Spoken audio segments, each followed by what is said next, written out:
여러분, 지금 여러분의 소중한 보금자리인 아파트 지하 주차장은 안녕하십니까? 평화로워야 할 우리 집 주차장이 언제부터인가 시한폭탄을 품은 전쟁터처럼 느껴지기 시작했다면 그건 여러분만의 착각이 아닙니다.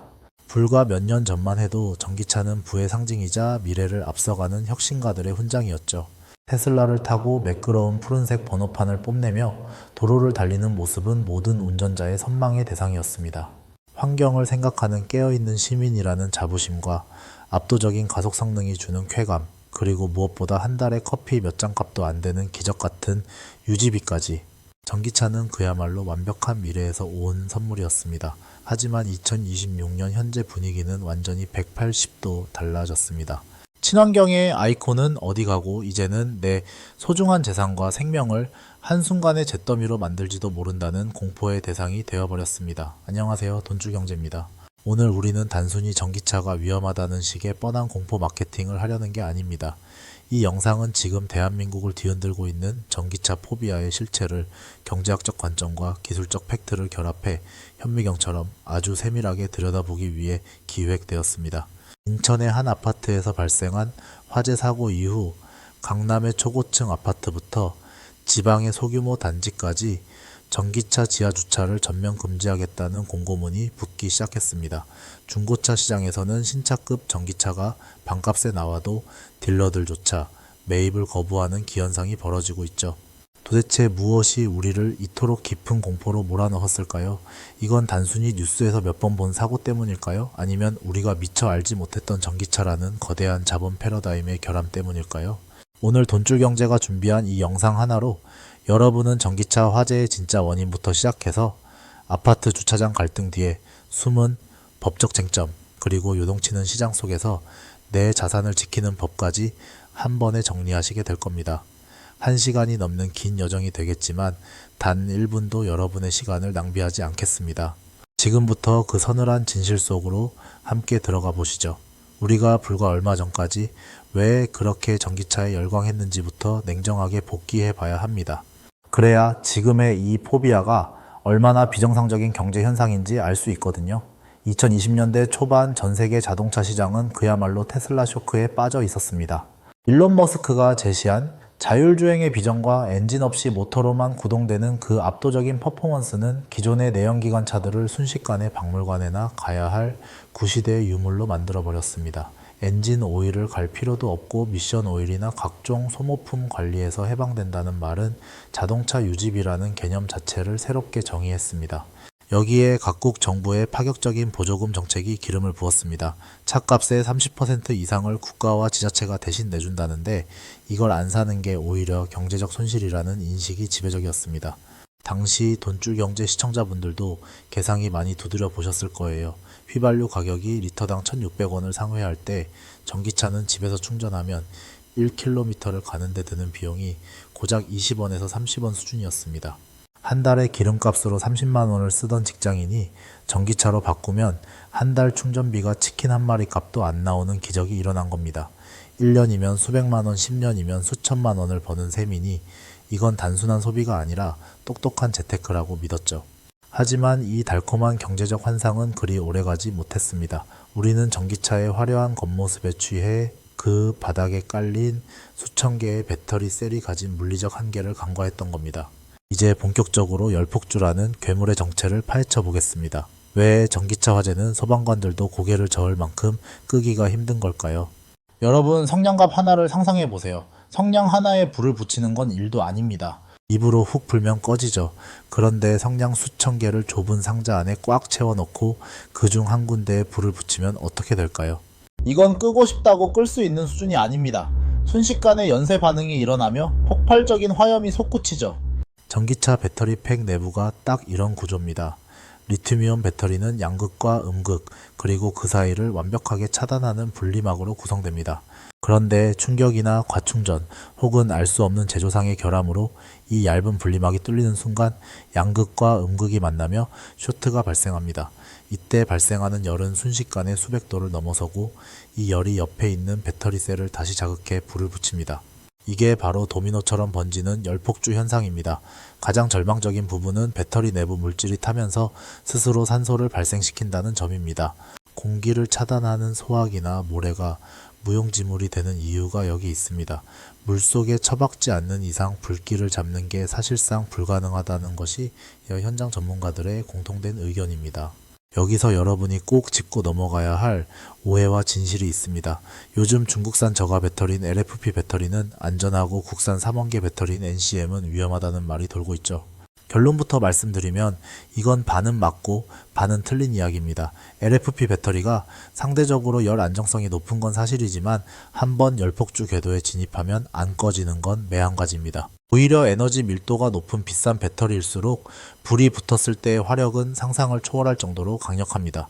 즉, 어떤 배터리를 썼느냐보다 이 배터리를 관리하는 시스템인 BMS가 얼마나 예민하게 이상 징후를 감지하고 차단하느냐가 핵심인데, 현재의 기술력으로는 그 찰나의 순간을 완벽히 통제하기가 매우 어렵다는 게 비극의 시작입니다. 이 기술적 공포는 이제 우리 삶에 가장 밀접한 공간인 아파트 주차장으로 옮겨왔습니다. 최근 대한민국 아파트 단지들은 그야말로 내전 상태입니다. 입주민 단톡방에 들어가 보면 살벌한 대화가 오갑니다. 전기차 차주들은 잠재적 범죄자 취급을 받으며 눈치를 보고, 비전기차 차주들은 내 가족의 안전을 위해 전기차를 지상으로 퇴출해야 한다고 목소리를 높입니다. 한쪽은 헌법상 보장된 재산권과 이동권을 주장하고, 다른 한쪽은 생존권과 안전권을 주장합니다. 여기서 우리가 주목해야 할 경제적 손실은 단순히 차가 불타는 것에 그치지 않습니다. 인천 화재 사고 사례를 보면 사고 차량 한 대 때문에 아파트 전체의 전기와 수도가 끊기고 수천 명의 주민이 대피소 생활을 했습니다. 이 과정에서 발생하는 유독가스는 아파트 구조물 자체에 스며들어 막대한 청소 비용과 복구 비용을 발생시킵니다.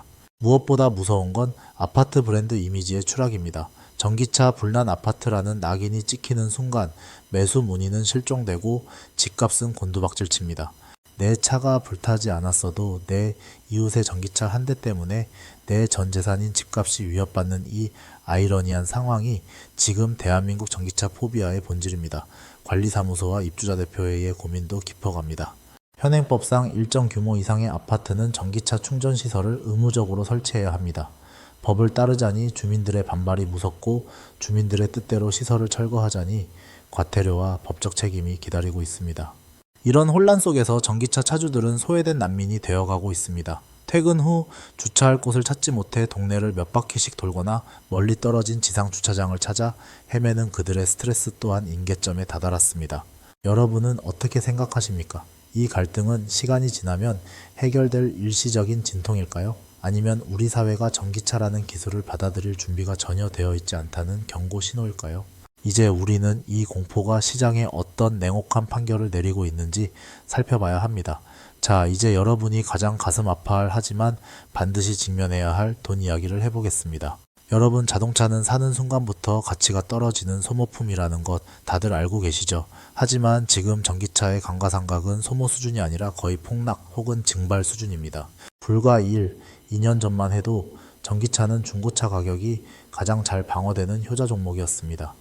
신차 대기 기간이 워낙 길다 보니 웃돈을 얹어 파는 피가 붓기도 했고, 중고 전기차를 사서 보조금만큼 이득을 본다는 말까지 돌았으니까요. 하지만 지금 중고차 매매 단지에 한번 가보십시오. 딜러들이 가장 매입을 꺼리고 심지어 들어오는 차도 거절하는 1순위가 바로 전기차입니다.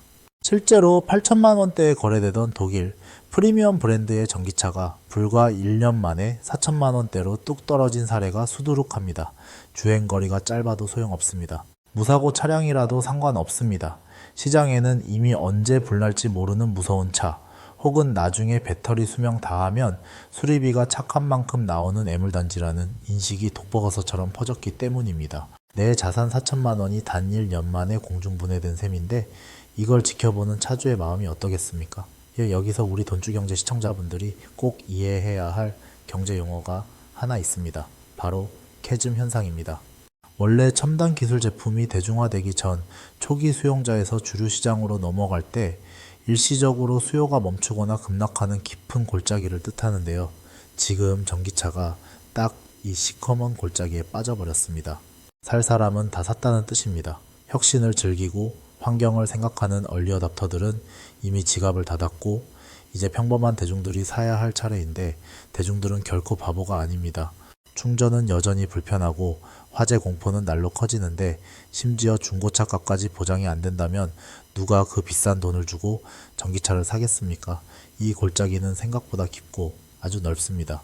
전문가들은 이 캐즘 정체기가 최소 3년에서 5년은 지속될 것으로 보고 있습니다. 그 사이 누가 웃고 있는지 보십시오. 바로 하이브리드 자동차입니다. 한때 전기차로 가기 위한 징검다리일 뿐이라며 무시당하던 하이브리드가 지금은 없어서 못 파는 귀하신 몸이 됐습니다. 토요타가 왜 그렇게 전 세계적인 비난을 받으면서도 전기차 전환에 미온적이었는지 이제야 그 무서운 성우 안에 소름이 돋는 대목이죠. 현대차나 포드 같은 글로벌 거물들도 급하게 핸들을 꺾고 있습니다. 2030년까지 모든 라인업을 전기차로 바꾸겠다던 호기로운 약속은 슬그머니 사라지고 하이브리드 비중을 대폭 늘리겠다는 발표가 줄을 잇고 있습니다. 이건 기업들이 우리 소비자들에게 보내는 아주 강력하고도 서늘한 신호입니다. 지금 당장은 전기차가 정답이 아닐 수도 있다는 그들의 고백인 것이죠. 그렇다면 우리는 이제 어떤 질문을 던져야 할까요? 많은 분이 꿈의 배터리라고 불리는 전고체 배터리만 나오면 모든 문제가 해결될 거라고 믿습니다. 불도 안 나고 주행거리도 엄청나다는 그 마법 같은 배터리 말이죠. 하지만 냉정하게 말씀드릴게요. 전고체 배터리가 탑재된 일반 대중용 차량을 우리가 합리적인 가격에 시장에서 만나려면 아무리 빨라도 2030년은 훌쩍 넘어야 합니다. 지금 당장의 포비아를 해결해줄 구세주가 아니라는 뜻입니다. 오히려 우리가 지금 주목해야 할 것은 기술이 아니라 규제와 비용의 변화입니다. 앞으로 아파트 지하 주차장의 스프링클러 기준은 상상 이상으로 강화될 것이고 전기차 전용 방화벽 설치나 지상, 이전 설치 의무화가 현실화될 겁니다. 이건 결국 다 돈의 문제입니다. 아파트 관리비가 오르거나 전기차 차주들에게 추가적인 보험료나 분담금이 지워질 가능성이 매우 높습니다. 혜택은 줄어들고 책임만 커지는 구조로 시장이 재편되고 있는 겁니다. 자, 그럼 돈주경제가 제안하는 현명한 소비자 체크리스트를 말씀드리겠습니다. 이 5가지 조건 중 3가지 이상이 해당하지 않는다면 지금 전기차를 사는 건 무모한 도박일 수 있습니다. 첫째, 내 전용 충전기, 즉 집밥이나 회사밥이 확실하게 확보되어 있는가입니다. 공용 충전기를 쓰며 이웃과 눈치 싸움을 하는 순간 여러분의 삶의 질은 곤두박질 칩니다. 둘째, 지상 주차가 자유로운 환경인가입니다. 이웃과의 갈등을 피하고 심리적 안정을 얻을 수 있는 가장 확실한 담보입니다. 셋째, 연간 주행거리가 최소 2만 킬로미터 이상인가입니다. 이 정도는 타야 폭락한 중고차 감가상각을 유류비 절감으로 조금이라도 만회할 수 있습니다. 넷째, 해당 차를 최소 7년 이상 폐차할 때까지 탈 각오가 되어 있는가입니다. 중고차 값을 생각하는 순간 전기차는 실패한 투자가 됩니다. 마지막 5째, 가족의 불안감을 설득하고 감당할 수 있는가입니다. 차를 탈 때마다 배우자나 아이들이 불안해한다면 그 차는 이미 이동수단으로서의 가치를 잃은 것입니다. 결론을 맺어보겠습니다. 전기차 포비아 이대로 끝날까요? 아니면 더 큰 폭풍이 몰려올까요? 사실 통계적으로만 보면 전기차 화재율이 내연기관차보다 압도적으로 높은 건 아닙니다. 하지만 우리가 느끼는 공포의 질이 다릅니다. 내연기관 화재가 진압 가능한 사고라면 전기차 화재는 통제 불가능한 재앙으로 인식되고 있기 때문입니다.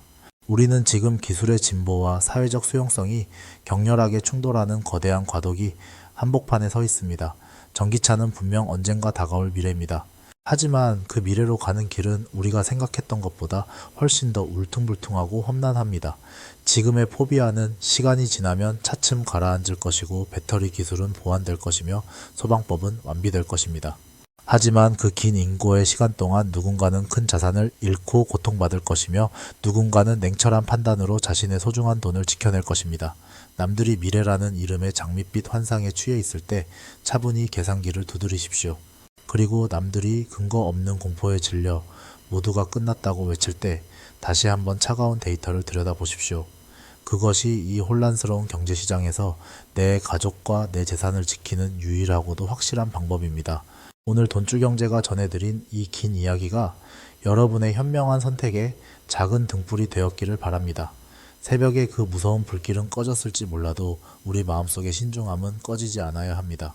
정확한 정보를 알면 공포는 신중함으로 바뀌고 신중함은 결국 여러분을 부의 길로 인도할 것입니다. 오늘 영상이 도움되셨다면 구독과 좋아요 부탁드리고 여러분은 지금의 이 전기차 포비아 현상에 대해 어떻게 생각하시는지 다 댓글로 자유롭게 의견 남겨주세요. 모든 댓글은 제가 직접 읽고 함께 고민하겠습니다. 지금까지 돈줄경제였습니다. 다음 영상에서는 하이브리드의 역습 속에서 지금 사면 가장 돈 아끼는 모델 톱3로 돌아오겠습니다. 긴 시간 시청해주셔서 진심으로 감사합니다.